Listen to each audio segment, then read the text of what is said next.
أشرف الأنبياء والمرسلين أما بعد فأعوذ بالله السميع العليم من الشيطان الرجيم من همزه ونفخه ونفسه واعبدوا الله ولا تشركوا به شيئا۔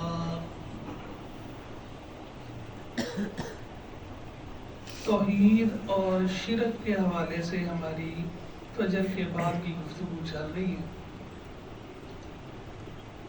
توحید بنیاد ہے، شرک اس کا متضاد ہے۔ توحید کے بغیر کوئی عمل قابل قبول نہیں، اور شرک تمام نیکیوں کو بھی کھا جاتا۔ پہلی امتوں میں بھی شرک آیا اور قیامت تک یہ شرک کا سلسلہ بھی چلتا رہے۔ اہل کتاب میں بھی شرک آیا، مشرکین میں بھی شرک تھا، اور رسول اللہ صلی اللہ علیہ وسلم کے فرامین کے مطابق امت مسلمہ میں بھی شرک آ جائے۔ لمبی حدیثیں ہیں، کئی احادیث ہیں، آپ نے فرمایا کہ قیامت اس وقت تک قائم نہیں ہوگی جب تک میری امت کے کچھ گروہ بھی بتوں کی عبادت کرنی شروع نہیں ہوگی۔ اس سے پتہ چلتا ہے کہ امت مسلمہ میں بھی شرک آئے۔ اور آپ نے یہ بھی فرمایا تھا کہ تم پہلے لوگوں کی پیروی کرو گے جس طرح کے یہود و نصارہ تھے، بالکل ان کی طرح سارے کام کرو۔ صحابہ نے پوچھا یہود و نصارہ، آپ نے فرمایا اور کون ہے ان کے؟ تو یہود و نصارہ میں بھی شرک موجود ہے۔ اب یہ جو شرک ہوتا ہے عام طور پہ جو 2 دن سے میں بیان کر رہا ہوں کہ مشرکین بھی رب کو مانتے ہیں، عام مشرک۔ پھر اہل کتاب جو شرک کر رہے ہیں وہ بھی رب کو مانتے ہیں۔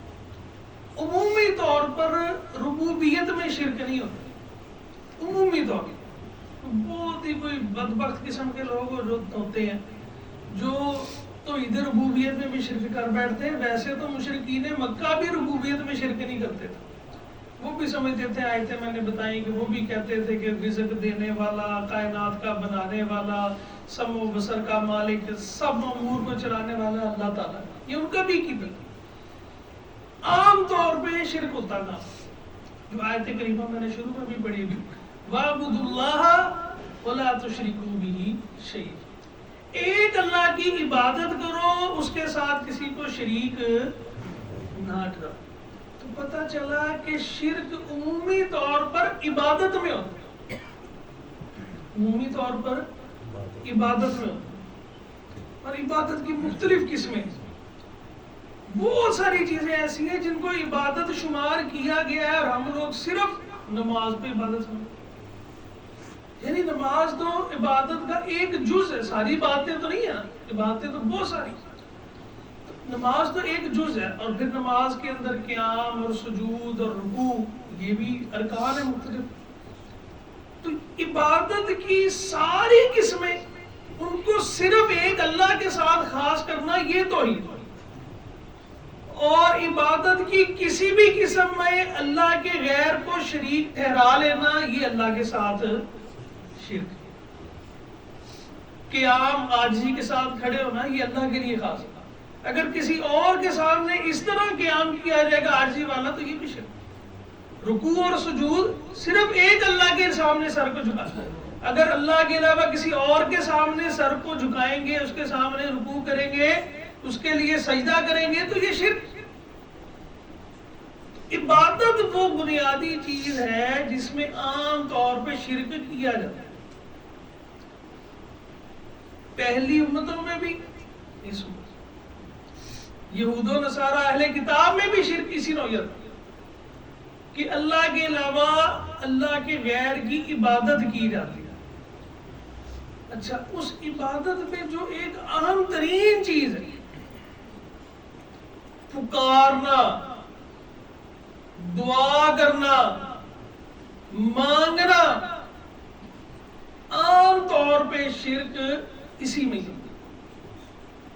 اللہ تعالیٰ نے قرآن میں بے شمار جگہوں پر اس بات کو بیان کرا، بے شمار جگہ، کہ اللہ کے علاوہ تم نے کسی اور کو نہیں پکارتا، اللہ کے علاوہ کسی اور کو نہیں پکارتا۔ وَلَا تَدْعُوا مِن دُونِ اللَّهِ مَا لَا يَنفَعُكَ وَلَا يَضُرُّكَ فَإِن فَعَلْتَ فَإِنَّكَ إِذًا مِنَ الظَّالِمِينَ۔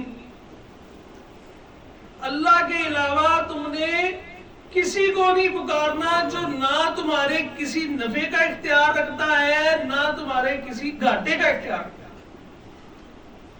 دوسری جگہ پہ آزمایا والذین تدعون من دونہ ما یملکون من قطمیر، اللہ کے علاوہ جن کو تم پکارتے ہو بڑی بڑی چیزیں تو دور کی بات ہے، یہ جو کھجور کی گٹھلی کے اوپر جو چھلکا ہے نا، ان کے پاس تو اس کے بھی استطاعت اور طاقت نہیں، یہ اس کے بھی مالک نہیں ہے، کتنی معمولی سی چیز۔ تو اللہ کے علاوہ میں سب شامل۔ بھئی عیسائی کس کو پکارتے ہیں؟ عیسیٰ علیہ السلام کو پکارتے ہیں نا، مریم علیہ السلام کو پکارتے ہیں، سمجھتے ہیں کہ اللہ کے بیٹے ہیں، اللہ ہے۔ اللہ فرماتے ہیں کہ یہ کھجور کی گٹھلی کے چھلکے کے بھی مالک نہیں ہے۔ اچھا ایک چیز کو اور اضافہ کہ عام طور پہ جن کو پکارا جاتا ہے وہ کیا وہ مورتیاں، وہ بت ہوتے ہیں، یا ان کے پیچھے کوئی تصور بھی ہوتا ہے، پیچھے کوئی شخصیات ہوتی ہیں کہ نہیں ہوتی؟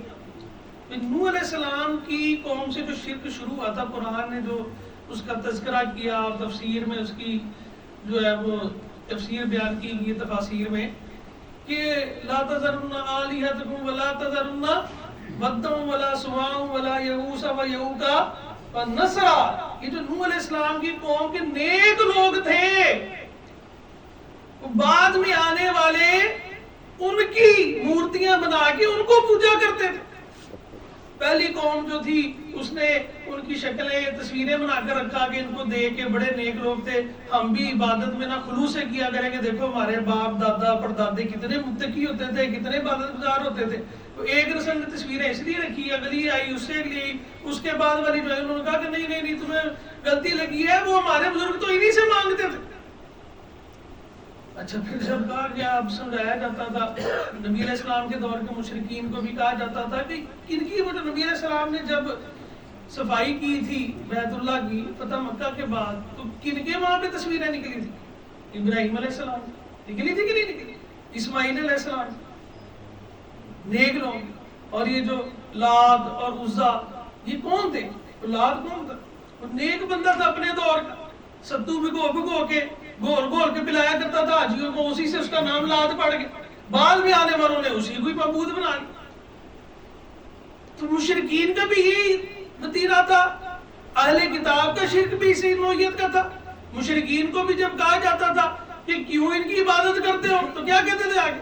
اللہ کا قرآن کہہ رہا ہے نا، ما نعبدہم الا لیقربونا الی اللہ زلفی، ہم ان کی عبادت اس لیے کرتے ہیں کہ یہ رب ساڈیاں سندا نہیں تے انہاں دیاں موڑدا نہیں۔ مسلمانوں میں بھی یہی کنسیپٹ ہے نا، ساڈیاں سندا نہیں تے رب اسی وسیلے دے ذریعے ادھروں دی ڈائریکٹ جانا اوکھا ہے تے اسی سیڑھی لا کے پہنچ رہے ہیں، یہ کہا جاتا ہے نا۔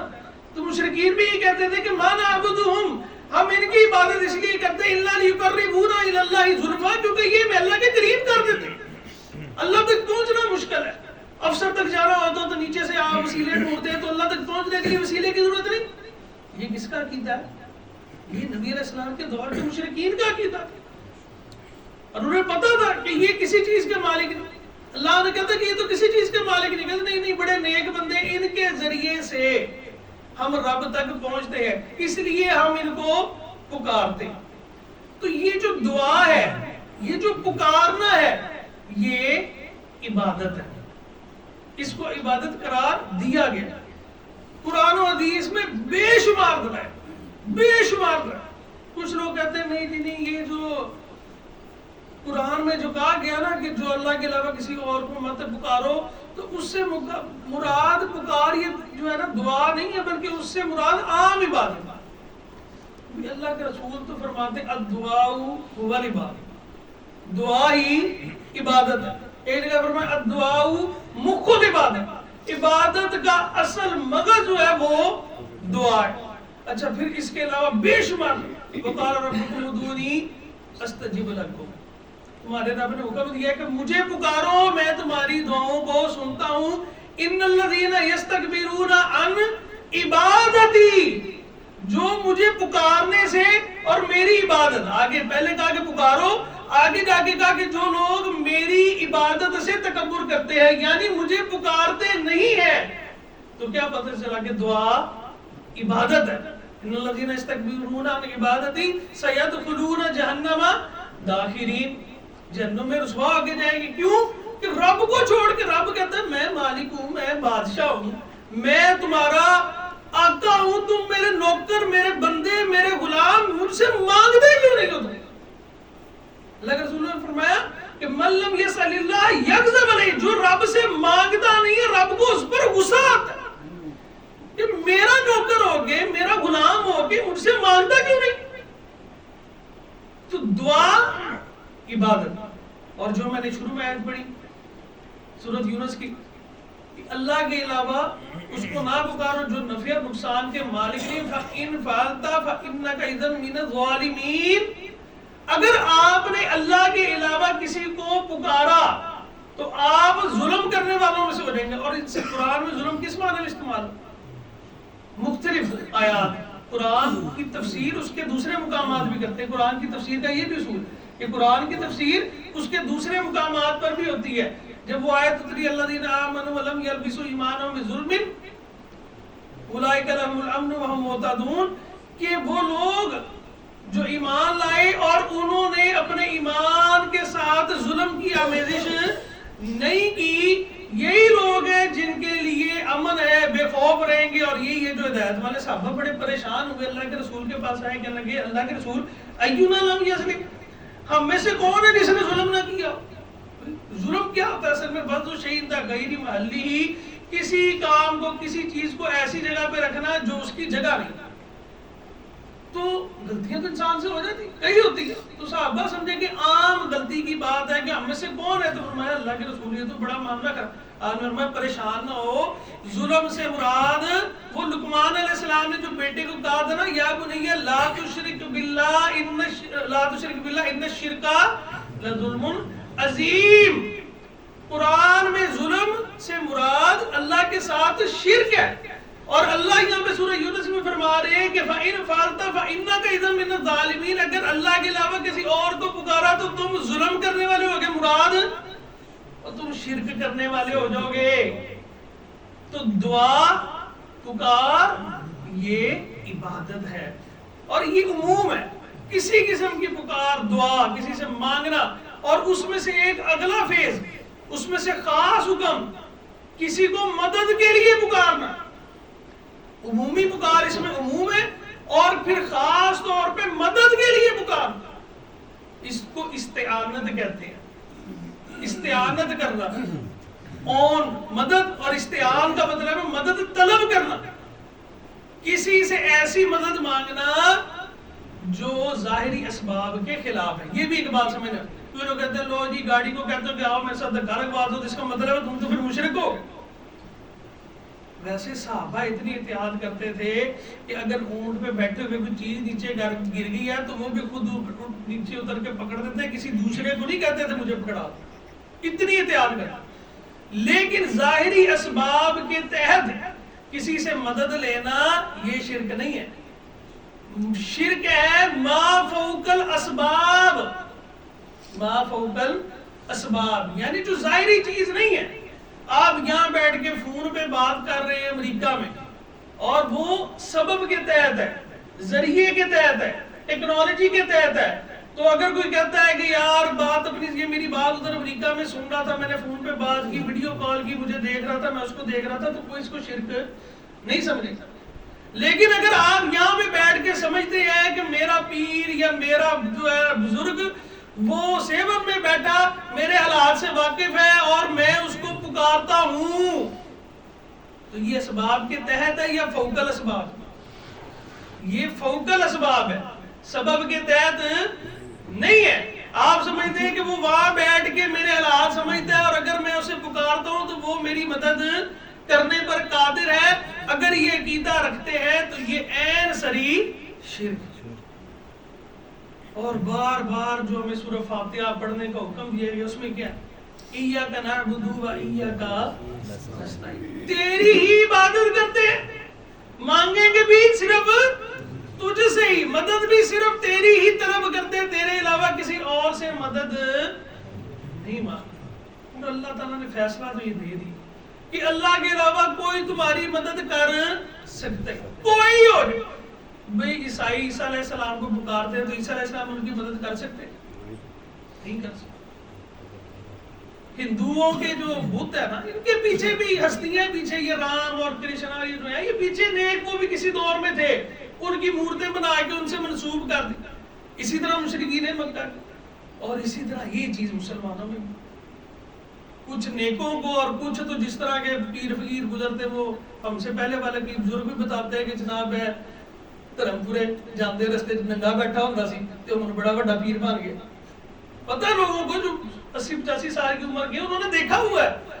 اور اگر کوئی نیک ہستی بھی ہے, انبیاء سے بڑھ کر کوئی نیک ہو سکتا ہے؟ انبیاء سے بڑھ کر تو نہیں ہو سکتا نا. صحابہ اولیاء یہ سب بعد میں. تو اللہ نے تو نبیوں کو اختیار نہیں دیے, اللہ نے کسی بھی نبی کو کلی اختیار کسی کو بھی نہیں دیا, حتیٰ کہ رسول اللہ صلی اللہ علیہ وسلم کو بھی دیا کہ نہیں دیا؟ نہیں دیا. کسی کو کوئی چیز دے دینا یا کسی سے کوئی چیز روک لینا, کلی طور پہ اختیار یہ اللہ نے اپنے حبیب حضرت محمد رسول اللہ صلی اللہ علیہ وسلم کو بھی نہیں دی. دو مثالیں دیتا ہوں. ایک تو قرآن میں کی جگہ پہ نا کہ آپ انہیں کہہ دیجئے کہ میں اپنے لیے کسی نفع اور نقصان کا مالک نہیں ہوں, اور اگر میں نفع نقصان کا مالک ہوتا تو میں ساری خیر اکٹھی کر لیتا اور مجھے کوئی تکلیف آتی ہی نہ. اب رسول اللہ صلی اللہ علیہ وسلم کو تکلیفیں آئی ہیں کہ نہیں آئی؟ اللہ کے رستے میں بے شمار تکلیف, اور دنیاوی اعتبار سے بھی آئی کہ نہیں. کتنی بیٹیاں تھیں اللہ کے رسول کی؟ 4 آپ کی زندگی میں کتنی فوت ہوئی؟ 3 آپ کی زندگی میں فوت ہو گئی. بیٹا کوئی اولاد جوان ہوا, کس کی خواہش نہیں ہوتی؟ تو اللہ کے رسول کی نہیں ہوتی. وہ جب بیٹا آپ کا فوت ہوا نا, قاسم نہیں ابراہیم, تو آپ کی گود میں تھا, اور حدیث میں آتا ہے کہ آپ کی آنکھوں سے آنسو گر رہے تھے, اور آپ نے کیا فرمایا؟ ان العین تدمع وان القلب یحزن ولا نقول الا بما يرضى ربنا وانا بفراقك يا ابراہیم لمحزونون. آنکھوں سے آنسو گر رہے ہیں, دل غمگین ہے, لیکن ہم زبان سے کوئی ایسی بات نہیں کہیں گے جس سے ہمارا رب راضی نہ ہو. اے ابراہیم تیری جدائی کا تیرے باپ کو بڑا غم تھا. غم کے نہیں روک سکے بیٹے, نہیں روک سکے. بیٹیاں اپنے ہاتھ سے قبر میں اتاری, اپنی زندگی میں بیٹی قریبی ساتھی زید بن حارثہ سے کتنا پیار تھا, شہید ہو گئے. جعفر شہید ہو گئے, حمزہ شہید ہو گئے, کتنا پیار تھا. خود زخمی ہو گئے, خود زخمی ہوئے کہ نہیں ہوئے؟ اگر اللہ کے رسول کو کلی اختیار ہوتا تو آپ کبھی زخمی ہوتے. وہ 70 صحابہ کو بھیجا تھا تعلیم دینے کے لیے, سارے کے سارے شہید کر دیے گئے. اگر پتہ ہوتا اختیار ہوتا تو بھیجتے کبھی؟ بھیجنا تھا, جان کے شہید کرنا نہیں. اختیار تھا, آزمائشیں تھی. اللہ اکبر. احد کے موقع پر رات کو بھی احسان صاحب نے بھی آیت کو پڑھی, رسول اللہ صلی اللہ علیہ وسلم زخمی ہو گئے, اور آپ فرما رہے تھے کیف یفلح قوم, کیسے یہ قوم کامیاب ہوگی, اپنے نبی کو انہوں نے زخمی کر دیا. اور کچھ روایات میں آتا کہ آپ بعد میں ان کے اوپر قنوت کیا کرتے تھے. اللہ تعالیٰ نے منع فرما دیا, لیس لک من الامر شیء او یتوب علیہم او یعذبہم انہم ظالمون. انہوں نے ظلم کیا نبی, لیکن آپ کے پاس اختیار نہیں ہے کہ آپ ان پر دعائیں کریں. اللہ نے ان کو ہو سکتا ہے ہدایت دے دی اور بعد میں سارے مسلمان. وہ خالد بن ولید بھی, جتنے تھے تقریباً سارے مسلمان. آپ ان کے لیے دعائیں کر رہے ہیں, اللہ نے سب کو ہدایت دے. نبی کو بددعائیں کرنے سے منع کر. سگا چچا تھا, سب سے بڑی رکاوٹ تھا مشرکین کے درمیان. کسی کو ہمت نہیں ہوتی تھی کہ محمد صلی اللہ علیہ وسلم پر مکے کے دور میں آپ کو کوئی نقصان پہنچا دے. ابو طالب ساتھ کھڑے ہوئے, شدید خواہش تھی آپ کی مسلمان ہو جائے. آخری وقت تھا, چلے گئے. ابو جہل بھی بیٹھا ہوا تھا. چچا کہیں گے چچا کلمہ پڑھ دو, میں اللہ سے جھگڑا کر کے بخشوا لوں گا, ایک دفعہ لا الہ الا اللہ پڑھ دو. ادھر سے ابو جہل نے, ابو طالب باپ دادا کے دین کو چھوڑ دو گے مرتے ہوئے؟ آخری کلام کیا کام, اللہ ملت عبد المطلب, عبد المطلب کے دین پر جا. اللہ کے رسول نے پھر کہا جب تک اللہ نے منع نہ کیا میں آپ کے لیے دعائیں کرتا رہوں گا. اللہ نے قرآن میں آیتیں اتاری. اللہ ایمان والوں کے لیے, نبی کے لیے لائق ہی نہیں ہے کہ جو شرک پہ مر جائے اس کے لیے دعا. اور ساتھ کیا تھا, انک لا تہدی من احببت ولکن اللہ یہدی من یشاء. اللہ کے نبی ہے میرے حبیب, آپ اپنی مرضی سے ہر کسی کو ہدایت نہیں دے سکتے, اللہ جس کو چاہے دے. تو اختیار تھا. اگر اللہ کے رسول کا اختیار ہوتا تو کوئی جو ہے وہ ایمان سے معروم رہتا. اور بالخصوص آپ کے چچا سے آپ نے وہ جو دعوت دی تھی, پکار پکار کے اپنے خاندان والوں کو, اپنی پھپھی کا نام لے کے, چچا کا نام لے کے, کہ آ جاؤ دنیا میں مجھ سے جو مرضی لے لو, آخرت میں تمہارے کام نہیں آ. اور دنیا میں بھی اللہ نے کلی, جب اللہ کے رسول کے پاس اختیار نہیں ہے تو آپ کے امتی اور آپ کے غلام اور آگے سے ان کے غلام اور ان کے غلام اور آگے سے ان کے غلام, ان کو تم اختیار دے دو.